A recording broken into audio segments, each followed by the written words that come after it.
So Jeanette, take us back before real estate. What were you doing, and how did you actually find this, this adventure we call real estate? Well, prior to my real estate career, I had always been in some form of sales. I've never received an actual employee paycheck, but that was always my history. My father was diagnosed with dementia. And I made the decision I was going to leave my medical sales business, and it was very, very cushy, and leave for a year so that I could spend a year with him in Pennsylvania. So move halfway across the country, and I did that. And at the end of day 366, I was on a plane heading back to Austin. I was very anxious to get out of the East Coast, and I had no job. And a very good friend of mine, who's still in real estate today, said, I think you would be great at real estate. And I really had not thought about that for 1 second prior. And I made the decision on that phone call. I got my license. I think within 2 months, I just crammed in all the classes, and I was selling real estate within 90 days. Very cool. So you've never collected a paycheck. Tell us about that. Not a traditional employee. I've always been commission-based. In high school, I worked at an ice cream shop, but I don't think that counts. But even that was mainly tips. So kind of the same thing. I've always felt that I knew I would work hard, and I wanted to be rewarded for that work. And the one place that really, the moment in my life that really became solidified, I was at the University of Texas. That's where I graduated from. Go Longhorns. And I did an internship at GSD&M, which is a huge national advertising agency. My degree was in advertising and marketing from UT. And I looked around me and I saw people, I'm a slave intern, but I saw people working there that were so dedicated and hardworking. People that seemed to be getting promoted were the people that were really good at a little bit of brown nosing and throwing people under the bus. And I just saw a lot of stuff I did not like. And I thought, this is not what I want. I want my paycheck to be directly related to my work ethic, and I knew I would get the job done, and I didn't want to have to count on working my way up the corporate ladder. So I knew right then I would never work in a big corporation, and I would always work in sales. And right after that internship, I got the opportunity to sell advertising for the University of Texas newspaper, The Texan. And I cold called, and I landed Microsoft. Now, this was back in the 80s, so the Mac was like it. So I landed Microsoft. I don't remember how that happened. I wish I could. I should kind of just make up some really phenomenal story. But the truth is, I don't remember how that happened. But from that, I got Coca-Cola. I got, I think it was Ford. I got all these national brands. And man, I was making more in college working part-time selling newspapers than I was getting offered as a graduate. Wow. And so that really solidifies why you decide I'm going to jump all into a commission-based career where my pay is directly proportional to the effort and work ethic that you put in. So tell us a little bit about the journey into real estate. Like what did that look like? What did your first year look like? So my first year, my average price point, and give you a little bit of a break because this was, I think, 23 years ago, if I'm adding up correctly. My average price point was $99,000. And I thought I was doing really great. And I was selling. A lot of people that graduated from real estate school with me had quit, in six months. So, but I was, I was engaged. My daughter was, from my first marriage, was a teenager. I was busy with that. And my fiance and I had decided that I would buy a home in the best neighborhood possible in Westlake Hills. It's our most kind of exclusive, expensive neighborhood. So we bought the worst house in the best neighborhood. And then his partnership was going to be to gut it and remodel it. So I was really kind of busy with a lot of other things. And I just, did my homes here and there. And I remember taking a few classes. I was at Keller Williams. That's where I started my career at Keller Williams. They didn't have the education they do now, by any stretch, but took a couple classes, sold a little bit. I was on my way to be Rookie of the Year, even not working that hard, I would have to say, and not taking it too seriously. But that's how I ended my first year. My average sales were 99,000. So I understand that really early on, then you referenced purchasing this home, and this is a key inflection point in your story, and I want you to dive into this. You purchased this home, and bring our listeners through what happened. Yeah, so I purchased this home, and Rod was going to, his capital was going to be GCing, and everything was gutted. And he was ordering, lumber and all the stuff and the trades. He was paying the trades. And sadly, tragically, he was killed in a car accident a month before our wedding. So I was left, I was emotionally, an emotional wreck, but also a financial wreck too, because I couldn't afford this project on my own. And it was midstream. There was no turning back. So I had to pay for this home to be completed with a credit card check. Those checks you get in your credit card statement that we throw away? Well, that's how I survived. And I paid for everything with credit card checks, my groceries, everything, because I wasn't really even working. To be honest, I had the hardest time just getting out of bed. I would wake up to get my daughter off to school, and then I would go back to bed. I was severely depressed. I was broke. There were workers everywhere. It was a nightmare. And I think within 30, 60 days, I was 6 figures in debt, and I'd never been in debt in my life.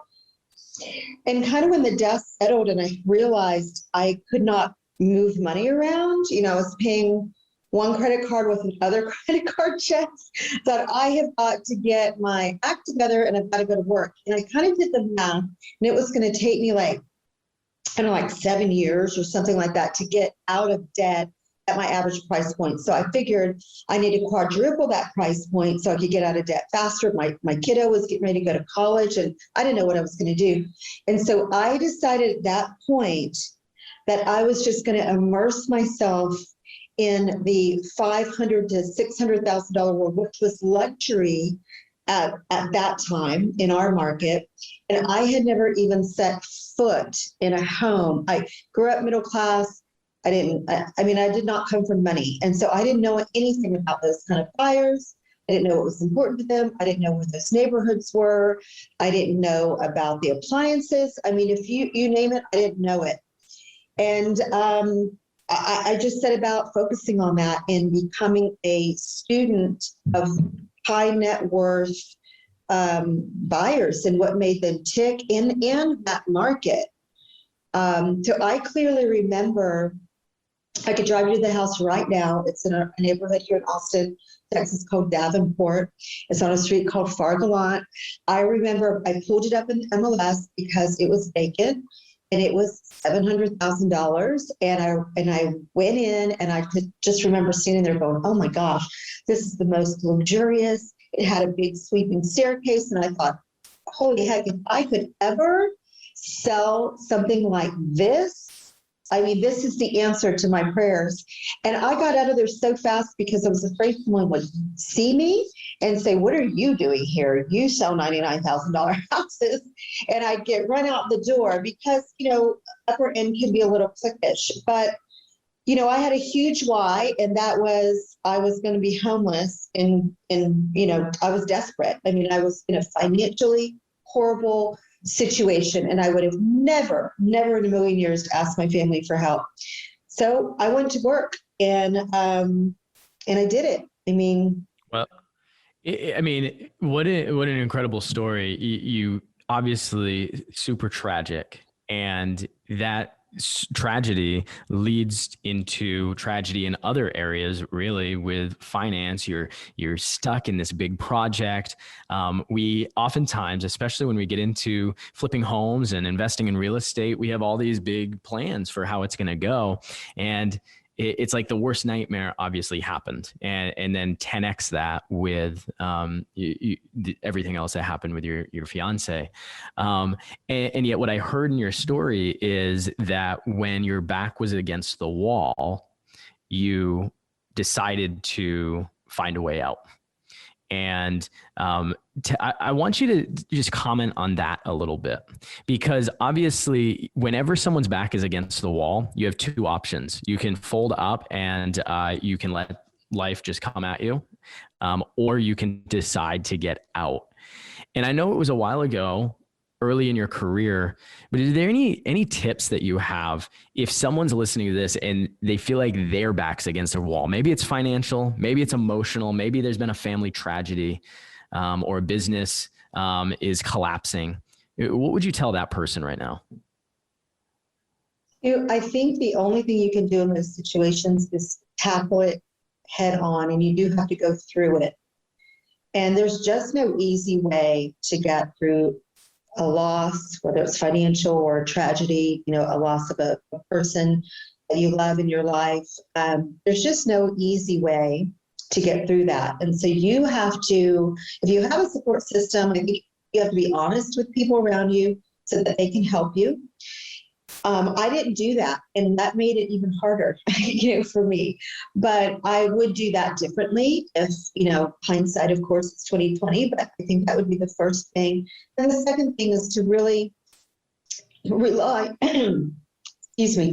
rely on yourself, because at the end of the day, that is who is going to, that's who you put your head down on your pillow at night with. It's really what's going on in your own head. So you've got to get that straight. You've got to get that right. And you've got to make that be positive. You are going to be the fuel. The words you put, the thoughts you put in your mind are going to be the fuel that's going to get you through to that next day. And just take it day by day and celebrate the small victories. I think that's probably the most important thing is know that it's one step at a time. Celebrate each of those steps and try not to think, a whole flight of stairs away, just one step at a time, and celebrate and support yourself through it. Yeah, I like what you said there about celebrating the small victories. Such an important thing for us to remember to do to continue moving us along our path, even when things get tough. Jeanette, I understand part of your strategy to really empower yourself and to take that responsibility was to do some cold calling, and that led to some interesting opportunities. Tell us a little bit about your experience with cold calling and how that ended up opening up some doors for you. Well, I am not a fan, but again, I was very, very desperate, right? So you do get out of your comfort zone when you don't have options. So what happened to me was, and I do have to say, I believe God had a hand in this, because when Rod was alive and on the Sundays when I should have been building my business, but I was just happy in love and hanging out with him, we would ride this motorcycle through Westlake, and we came through a neighborhood and the weeds were like 5 feet tall, and there were developer signs, so not real estate signs, but developer signs, and all these lots, this huge neighborhood. And he said, you need to call on this sign and see what's going on here. He believed in me before, I even knew anything about myself.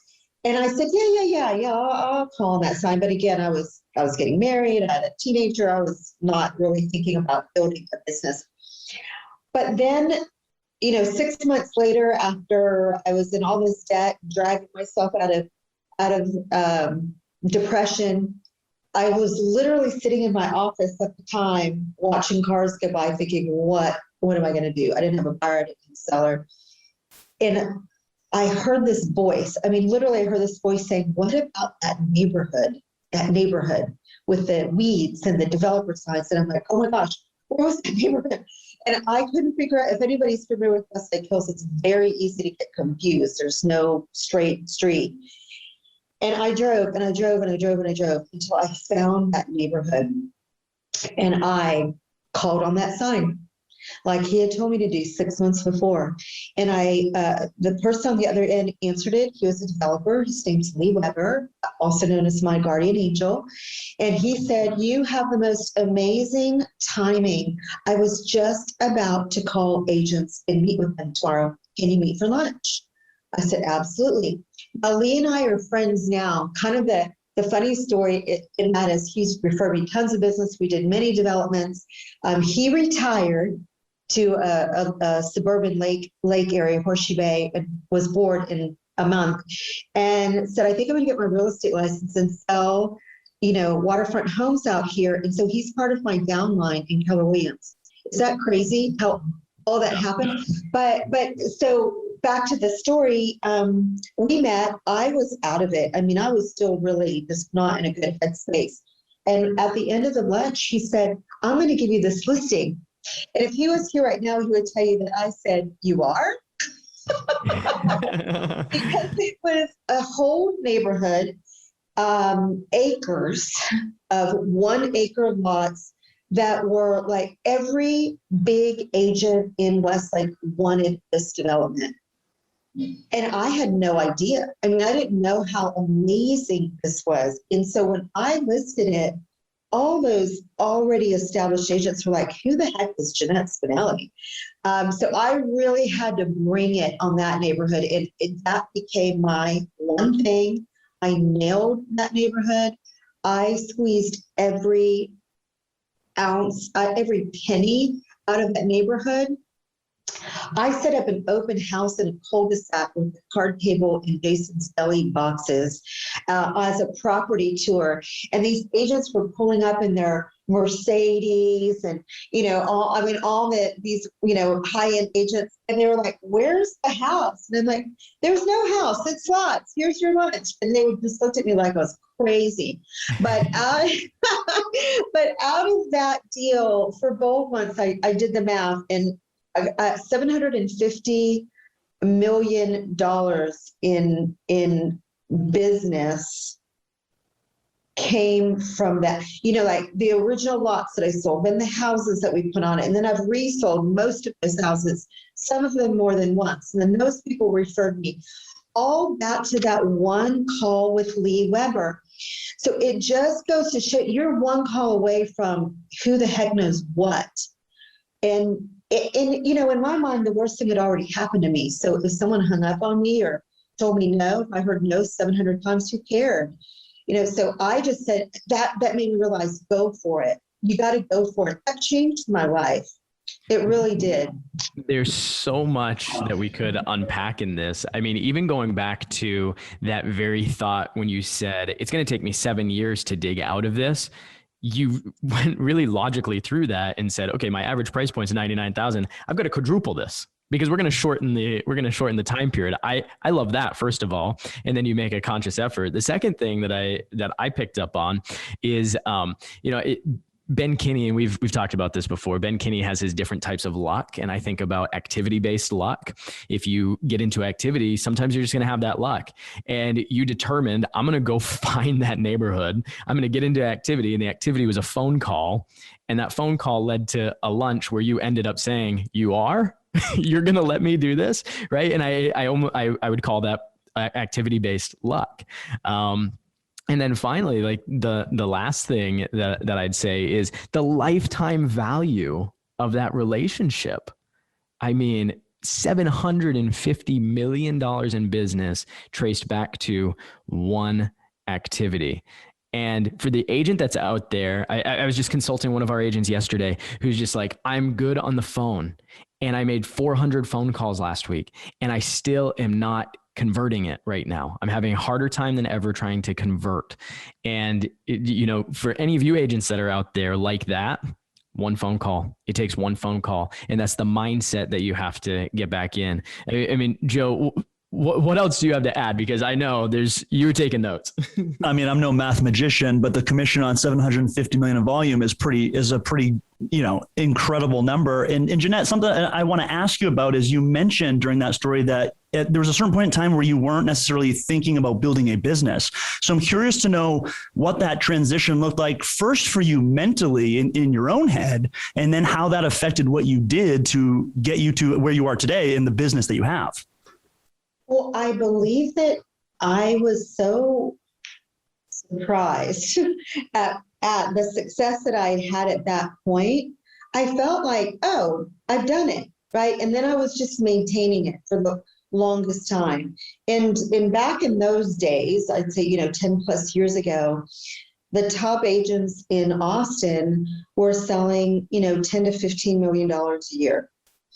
And so I got there pretty quickly and was invited. And this is when I left Keller Williams. I was invited to, it's almost like going through Rush. There was one brokerage that, everybody wanted to be a part of it. It was all luxury agents. And I got invited to join that. So it's like, well, I'm going to try this. I can always come back if I don't like it. But everyone around me that I saw was doing 10 to 15 million, and they were at the top, right? But one thing that I noticed was that there were a lot of agents there who were in their 50s and 60s, and now I'm in my 50s. But at this time I thought, wow, that's old. And they were still cranking out open houses every Sunday and working on nights and, just 24/7. And I thought, I don't want to do that.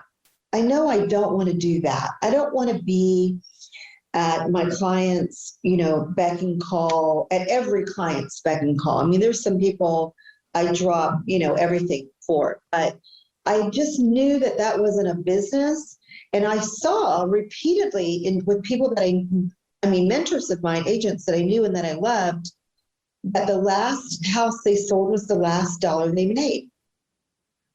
And I thought that really kind of stinks, because we have so much intellectual property that we're gathering, right? And if you're doing your job right, an amazing database of people who trust and love you. And I was, moving up with my clients as they were moving up in price point over and over and over again. But then you get to this place where then they sell the big house and they're moving down and they're splitting houses and buying one in Colorado, and I'm referring that business. But there's an arc of a life cycle, with the client.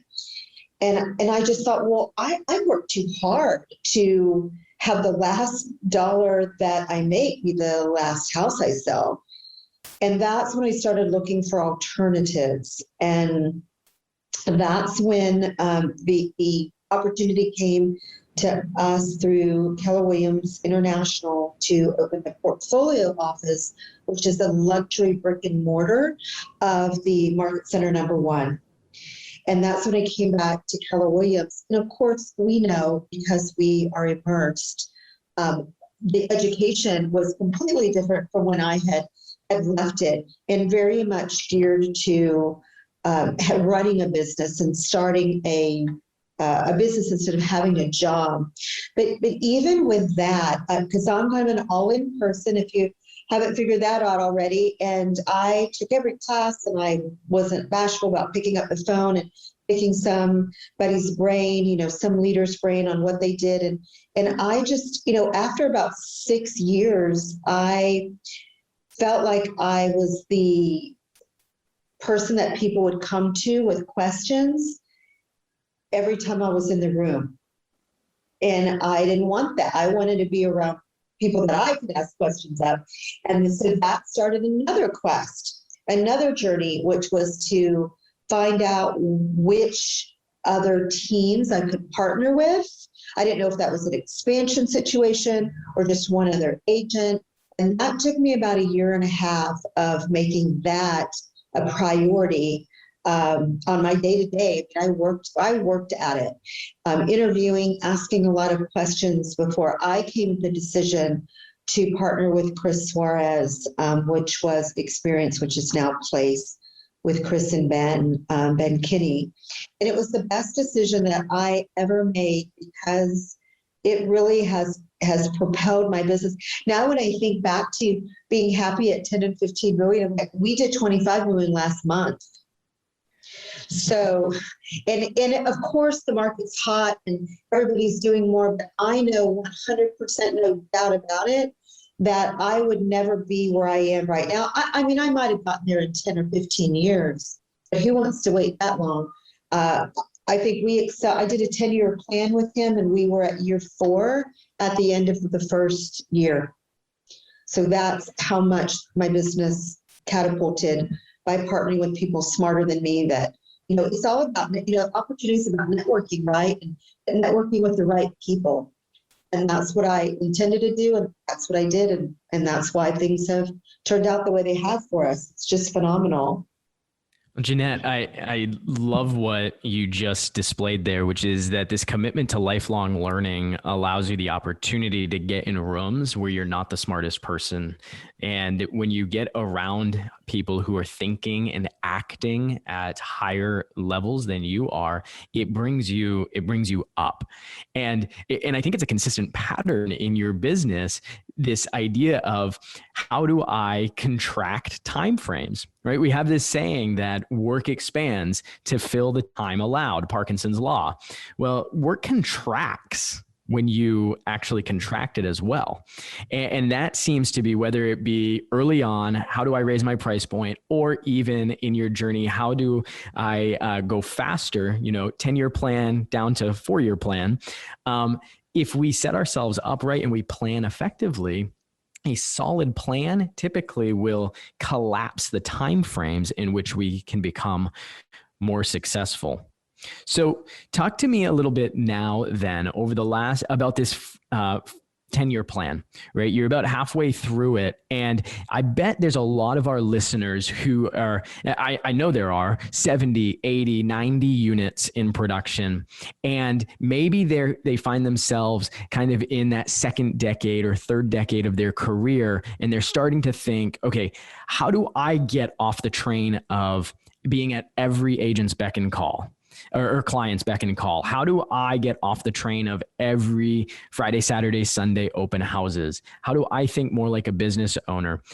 What are some of the things that you're doing now to really set your business up for success as you continue, I've got to imagine, to take less and less of the business? Right. Well, it really started with, as I said, surrounding myself with the right people so I could think bigger. I mean, I still had a little bit of I didn't think I did, but I had a ceiling in my mind of what I thought I could do. And I think that was based on the reality of time. Like how much more time was I willing to invest? But when I partnered with people that were already doing this, like the things that I wanted to do, pull myself out of production, without sacrificing service to my client or without sacrificing income, I could have sat and figured it out for who knows how long, if I had even gotten there, or I could have partnered with people who already had the answers, which is what I ended up doing. And really, that was just the beginning, because we have all these little partnerships as well, right? Maybe not an official partnership on paper, but I have a partner, with every other place agent, because I can pick up the phone and call any one of them. I receive a call today from another place agent needing help on something. I can put something out to our network and get, 10, 15 answers or several hands raised, call me tomorrow. Let's brainstorm on this. And so I have all of those partners. It's not just the partnership of place as an entity. It's all the mind power. It's all the heart and passion of every other agent and leader that is within that organization, which is just growing and growing and growing. And because of that, then I'm able to attract the kind of talent that I just don't think I would have. I mean, I just know I wouldn't have attracted before. And that's what it really comes down to is the talent that now is on the team. Through Place, we were able to recruit who I think is a game changer, a phenomenal director of sales, Hillary Cavanis, who we recruited from another state. I mean, she uprooted her family for this opportunity and left her extended family and everything to come to Austin. And that really, having that person in place in that org chart who's going to work and be patient. I'm like a driver. I mean, my style is just do it, but you need a coach whose style is a little different than that. And so that's her skill set. And so she was able to come in and really electrify recruiting, the daily stand-ups with them, the coaching from day to day, so that I'm not being asked these questions that, or would just drive me up the wall. That's not where I shine. So having that relationship with place enabled me to attract someone like her, as an example. Having, benefits, which we have now for agents, enables us to attract agents. And other team members, our marketing person, our listing coordinator, Taylor and Megan, and our director of operations, Summer, they're attracted not to just me, because now I'm part of something that's so much bigger, and they can see their preferred future as not being a job, but being something much bigger and building this business where they too will be rewarded by the growth, rewarded beyond just their basic, compensation. And so for anyone that's listening, that's maybe at a ceiling, like I was, even when I moved over to Keller Williams, I was, when I came back, I was always around like 1.2 GCI, 1.1, 1.25. I mean, it was always the same, kind of up and down and up and down. And it wasn't until, I guess it's been 2 years in April that I partnered with Chris and then now been in place that, we're probably going to hit 4 million GCI this year. And that is a direct correlation between the tools and the systems and the people that I'm able to bring to the table to help us blow through that lid and get, to the next threshold and beyond that. I mean, I suspect we'll be at the on paper, the 10-year, on paper, probably by year 4. And what that looks like to me is that I'm out of only production that I really want to do. So only my key, maybe 20 clients. And already, instead of me being 75% of production and the team being 75 to 85 really, and the other agents being the rest, we are balanced. And they are taking over. They will be the majority of our production by the end of the year, instead of just me, just one person. That's not really a business. That's you working a job. That's a practice, right? Yeah, exactly. Well, Jeanette, you've built something quite amazing. And what I heard in that is that it starts with thinking bigger. And you can only think bigger when you're around people who are thinking bigger. And also, you said key was not only the company or the platform or the tools or the resources, but key were the people that you're around, the people that you're able to attract. And in building your organization, you've gone after key people. And when you get those key people, you're not constantly having to push them along. In a lot of ways, they're dragging you along. Would you agree? Yes, absolutely. And they challenge me every day, and I love it. Very good.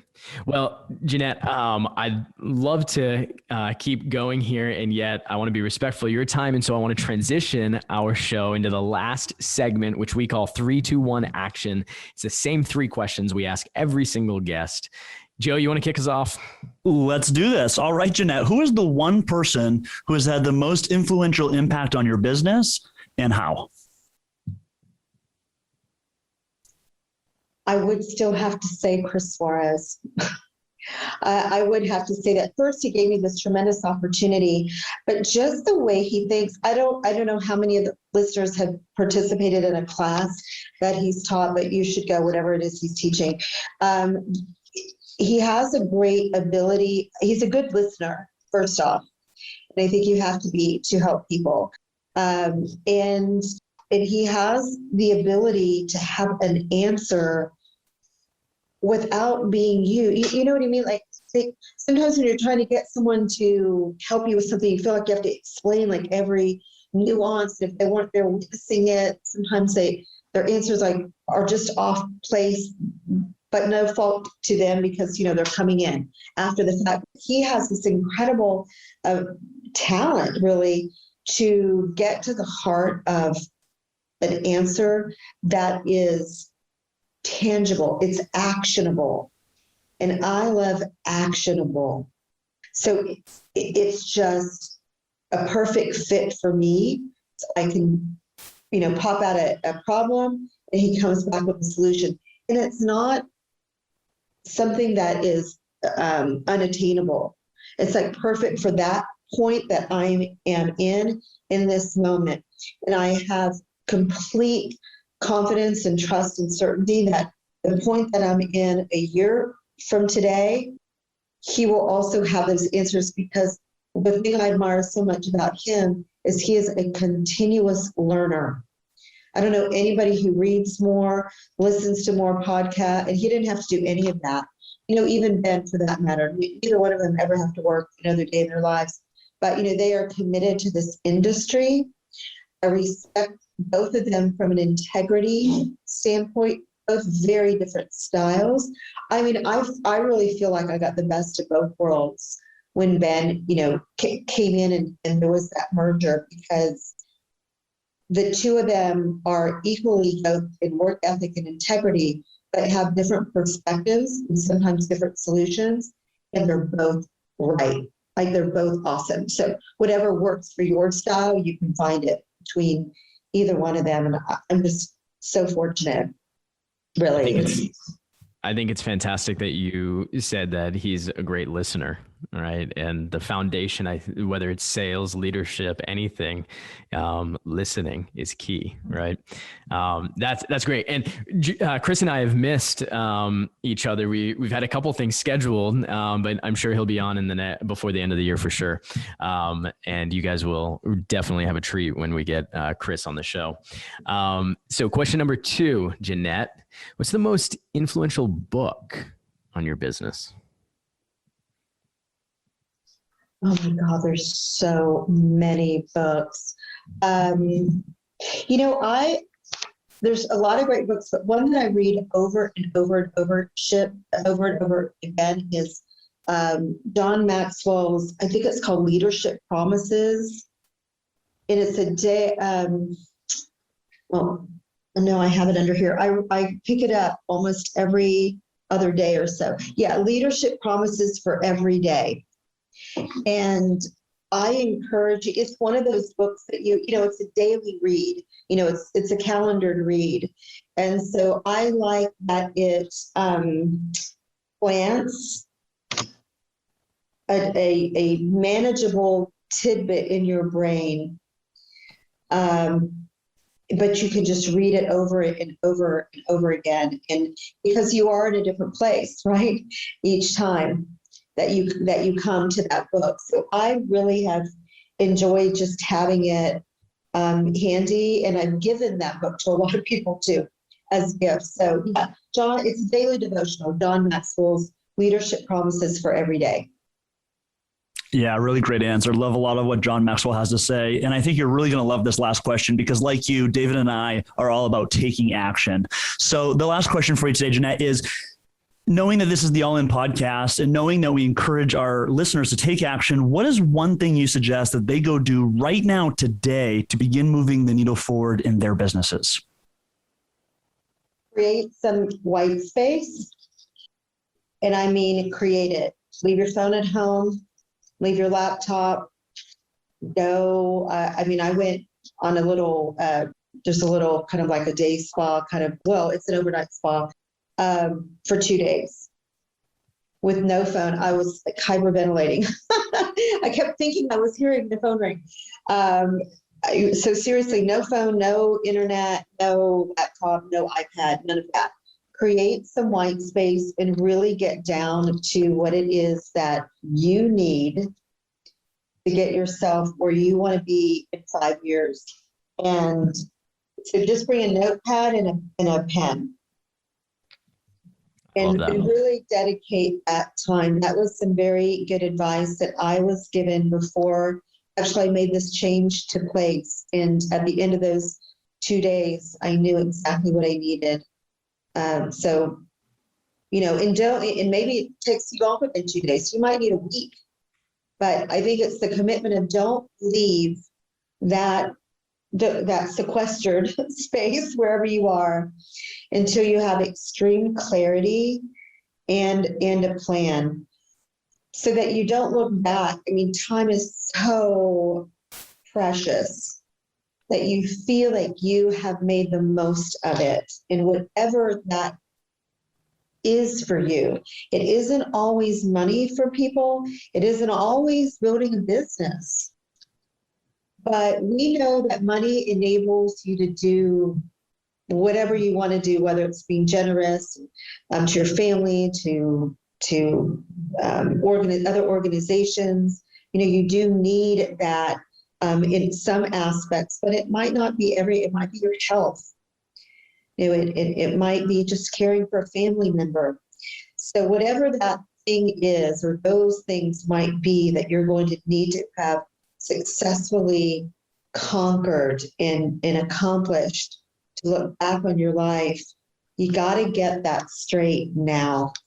I don't know who told me this, but it's not enough to just have your foot on the gas. The car has a brake also. And if you're going 100 miles an hour, that's great, unless you're going in the wrong direction. Exactly. Timely message. I think we've been saying it a lot in episodes. I mean, on the run that we've been in real estate, the thing I see more often among my most successful agents than anything else right now is this need to take care of the most important asset in their business, which is themselves. And so to create that white space is timely, and go out and do that right now. Jeanette, thank you so much for spending some time with us. If our listeners want to find more about you, about the Spinelli Group, where's the best place for them to go? Just go to our website would be fantastic. It's Spinelli Residential. Actually, we just changed the name, SpinelliResidentialHomes.com. And you can find out all about us. But I love phone calls. I mean, it's best if you text me just so I can be able to listen and give you the time that you need. My direct number is 512-784-8022. I always find time. I will find time for anybody that calls me and need some help, need some words of encouragement or advice. A lot of people helped me along the way, and so it's my privilege to be able to do the same. Joe, do you agree with me that I think that oftentimes our listeners, like they don't put two and two together sometimes, probably by the end of these episodes, that like we have multi-million-dollar commission earning agents and business owners and thought leaders on every single week. And I would say a good 60-70% of them leave their phone number at the end of the episode. And so I'm pausing here for a second. If you're 60 some episodes deep into our podcast and you've not taken advantage of this opportunity, you best do it. So I apologize in advance, Jeanette. Now you're going to get all of our listeners reaching out. But that is just so generous, and it just epitomizes the culture inside of our organization nationwide. And I just love that. Thank you so much for spending time with us. We really appreciate it. I know our listeners have grown as a result, and we look forward to connecting with you soon. Thank you very much for the generous invitation to join you, and I enjoyed getting to talk with you and Joe. David, thank you so much. Awesome. Thank you. Bye-bye. Guys, that's another episode of the All In Podcast. As always, go play all in. Hey guys, thanks for listening to this episode of the All In Podcast. We want to invite you to find all of today's resources from our show page at aipodcast.co. We also ask that you take just 1 minute to leave us a review on iTunes or wherever you get your podcast. This is how we grow and how we're able to bring you the best content each and every week. Now go play all in.